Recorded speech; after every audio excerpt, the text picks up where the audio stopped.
What's up everyone, Tina here, and in this video I'm going to show you the new product collection element within e-commerce stores and SEO improvements. You do want to make sure that your e-commerce store or even individual products will be found on Google organically, which means by trying to rank for specific keywords without spending money on ads.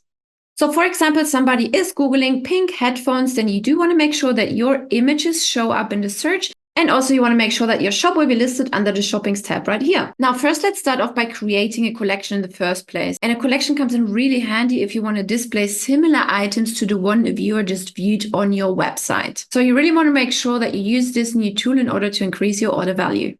So first click on payments on the left, then hover over products at the top and select collections. Then you can see here our podcaster collection has already been created. We're going to go ahead and create a new collection. Click create collection. Let's call it Pink Lady. Let's upload an image and we're going to pull that image from our library. Click additional options and here you can add an SEO title and SEO description. And here you can also see the handle, which is your URL for that particular collection. Now let's add an SEO title. Think about what would your ideal customer avatar Google? What kind of keywords would they put in Google in order to find your product? Let's keep it really simple and let's put pink podcast equipment for girls. Next up, you want to put an SEO description. We have a maximum of 155 characters here. So you want to make sure that you also insert relevant keywords into that description and then click add. Now you can see our two collections right here. If you want to delete it, you just click the three buttons right here, click delete, or if you want to edit it, you just hit the pencil icon right here and do your necessary changes. Now the next step is we want to add products to this collection. So for this, let's go to products. Let's say we want to add the pink phone to our Pink Lady collection.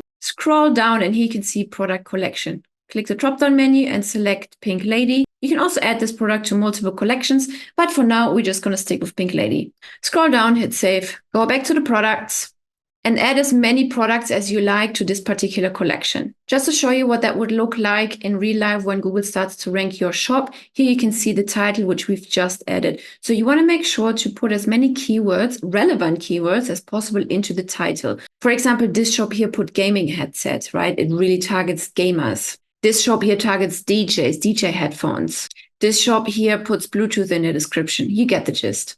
Now, since we added the products to our collections, now we can go into our e-commerce store. Click on sites, then go to websites. If you have already an e-commerce store, just select it. If you don't have one just yet, click new website and then click store. So we have already one created. So we're going to click on demo online store. Just select any page where you would like to add the collection. Click on edit in a new tab. Let's assume this is a new website. You don't have a store yet. You just click the plus icon at the top left, click on store and it will install the whole online store. So now this is our cool electronics shop. Let's add the collections which we just created. Scroll down, click add new element. Now you can see the element section popping up. Now either you scroll down to the very bottom and you select collection list, or at the top you just type collection list and then select it from there. Now here you can see the dummy collection showing up. If you click on the element on the right here, you can see collections. You can see collection 1, 2, and 3. Since this is just a dummy collection and we've just created our own, let's just use our own. Let's delete it by clicking on the bin icon, one more, and right here, let's click on collection 1. So this window will pop up. This window will not be there, will not be visible if you don't select any collections from this box right here. Now there's a drop-down menu and we can select one of our collections. Let's select Podcaster Collection Blue. And here you have one of our collections. I would like to format this a little bit. I would actually like to add a new section with 2 columns, then move this collection down here. Duplicate it, move it over there, click plus on the right side here, click on collection 2.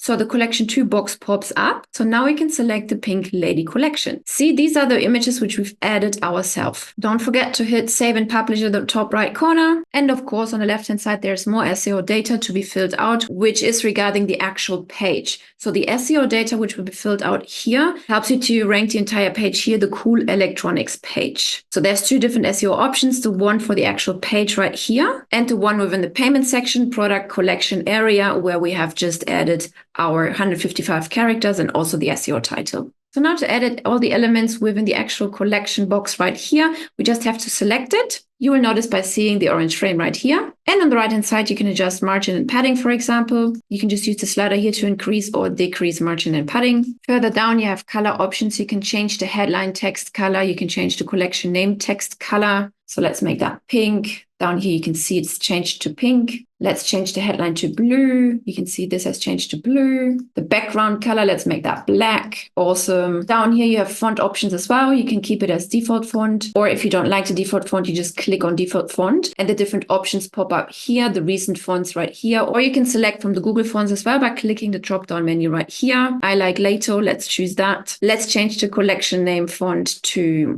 this one. Great. You can change the heading font size on desktop and mobile. You would just switch between those two. And you can change the collection name font size. Again, switch between desktop and mobile. Under text options, the headline, I would change it to others also viewed. That triggers a little bit the tribe mentality in marketing, right? If you say, oh, others also check this one out, it sounds a bit more intriguing than, hey, here's just another collection. And down here with this slider, you can choose the number of columns you would like to see. It's currently at 3. Let's move it down to 2, since that's what we have. 2 collections, awesome. You can also change between desktop and mobile again. Make sure to hit save in the top right corner in between so you don't forget to save it, so your data doesn't get lost. And now let's check out the advanced tab right here. You can choose a border color. Let's choose a pink one to make it really clear. Let's choose the thickness 5px. And here you can see our new nice pink border showing up. You can adjust the corner radius. It's currently at 8. Let's move it up to 20. That means the edges right here are a little bit more shaped. And you can choose the border style. It's shaped right now. You can also make it dotted or even more dotted like this. I like this style. Let's keep it at that. We can also select if we want to see shadow on the box or the inner or none at all. Let's select box shadow and make it yellow to just really show you the difference. Then let's add 5 for horizontal and vertical. Here you can see the yellow shadow popping up. If you wanted to make it blur, you could do that. If you want to spread out, you could do that. So let's add a 10 right here. And you can see right here, the bottom, this just got a little bigger. And let's add a 10 here. And you can see here at the top, it's a little bit blurry. So that's the box shadow. If you wanted to move it to inner, just click inner and see how that changes. If you don't want any shadow, you just click this button and it removes all the shadows. I don't like the shadows, so let's keep it out. And down here under visibility, you can select or deselect if you wanted this collection to be shown on desktop or mobile. If you don't want this to be seen on mobile, you just deselect mobile and hit save, and people will not see that collection on their mobile phone. Now let's preview what we just did. Hit preview. Let's scroll down. Others also viewed. Let's select our blue podcast selection. And here you can see 3 items which could be interesting to somebody who runs a podcast and loves the color blue. Going back one step, click on the pink lady. You can also see 3 items which could be very interesting to a girl who runs a podcast, for example, and loves the color pink. So point of the selection of these items is that you can show those collections beneath a page or beneath some other products that the same ideal customer avatar is actually interested in. One last thing before I go, make sure that you actually put keywords into the images before you upload them into the system, because this way also Google has the chance to rank your images and you can also be found through your images. I hope this was helpful and I hope you will get some organic traffic from Google once you've implemented those tricks and tips. I will see you in the next video.